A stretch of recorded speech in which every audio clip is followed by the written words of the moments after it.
Muchos de nosotros nos hemos preguntado alguna vez de qué están compuestas las cosas que nos rodean.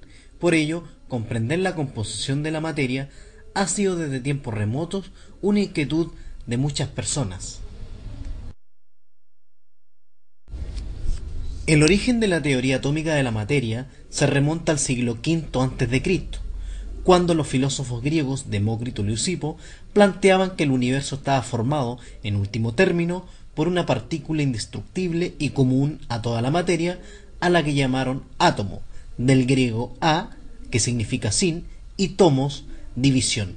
De acuerdo a estas ideas, al someter a divisiones sucesivas cualquier tipo de materia, se llegaría siempre al átomo, una partícula indivisible. Las ideas de Demócrito y Leucipo fueron desestimadas por el gran filósofo griego Aristóteles, quien sostenía que la materia era continua y estaba constituida por 4 elementos esenciales: el agua, el fuego, la tierra y el aire.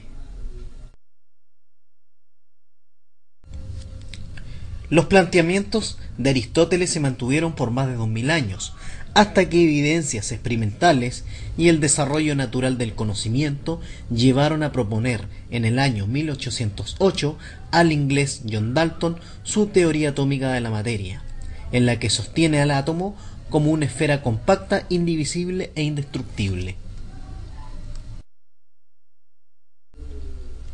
Los postulados básicos de la teoría de Dalton se pueden resumir en que el átomo es la mínima porción de materia que no puede dividirse por ningún proceso conocido. Los átomos de un mismo elemento son iguales, tanto en masa, tamaño, como en sus demás propiedades. Los átomos de elementos diferentes son también distintos en todas sus propiedades. Los átomos se combinan entre sí en relaciones enteras sencillas para formar compuestos. Actualmente, el primer postulado ya no se ajusta a la realidad por el descubrimiento de las partículas subatómicas, el electrón, el protón y el neutrón. El segundo y el tercer postulado ya no se cumplen con el descubrimiento de los isótopos e isóbaros respectivamente. El cuarto postulado se cumple hoy. Por ejemplo, el agua se forma por la combinación de 2 átomos de hidrógeno y un átomo de oxígeno, quedando la relación entre ellos como H2O.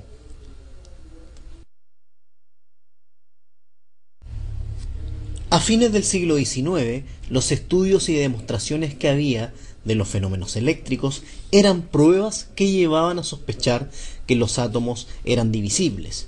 Sin embargo, la aceptación general de este hecho no se produjo hasta que fue confirmado por las experiencias efectuadas con tubo de descarga por Joseph Thomson.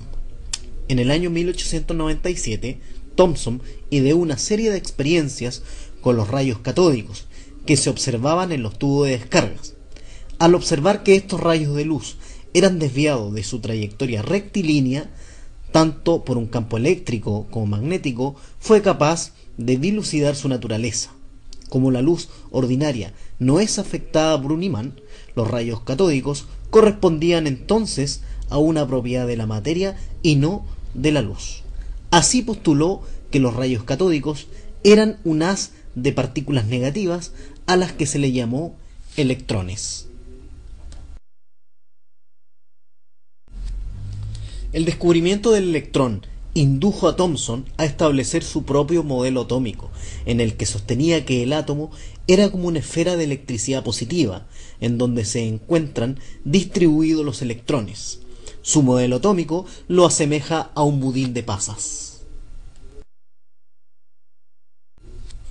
En la misma época, Eugene Goldstein, empleando un tubo de rayos catódicos modificado, que contenía un cátodo perforado, observó que aparte de los rayos catódicos, los electrones, existía una luminiscencia que se alejaba del ánodo, polo positivo, y se dirigía al cátodo, polo negativo.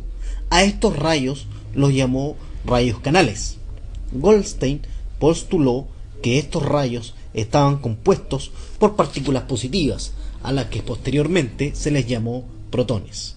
Los descubrimientos del electrón y del protón revelaron que el átomo tendría una estructura compuesta, que contiene electrones y protones en igual número, para hacer un todo eléctricamente neutro.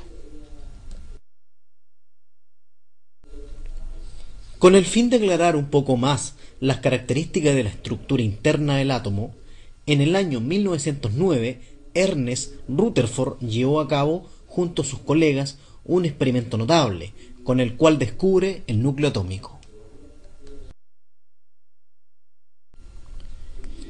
Estudiando el poder de penetración de las partículas alfa emitidas de una fuente radiactiva, bombardearon con ellas una delgadísima lámina de oro para observar lo que ocurría.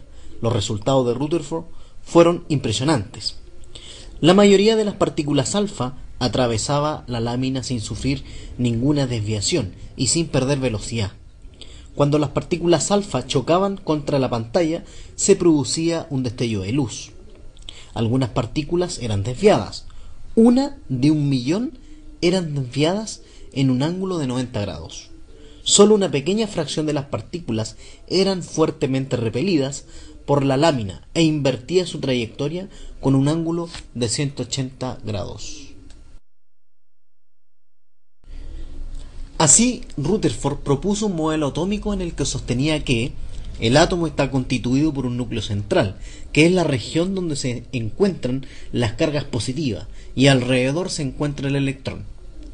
El electrón se encuentra girando alrededor del núcleo, describiendo órbitas circulares de forma similar a los planetas que giran alrededor del Sol, denominándose entonces sistema planetario en miniatura.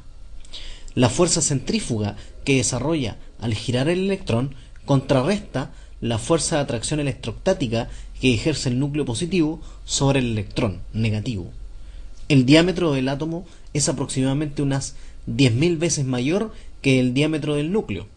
Por lo tanto, el átomo es prácticamente hueco al poseer espacios interatómicos.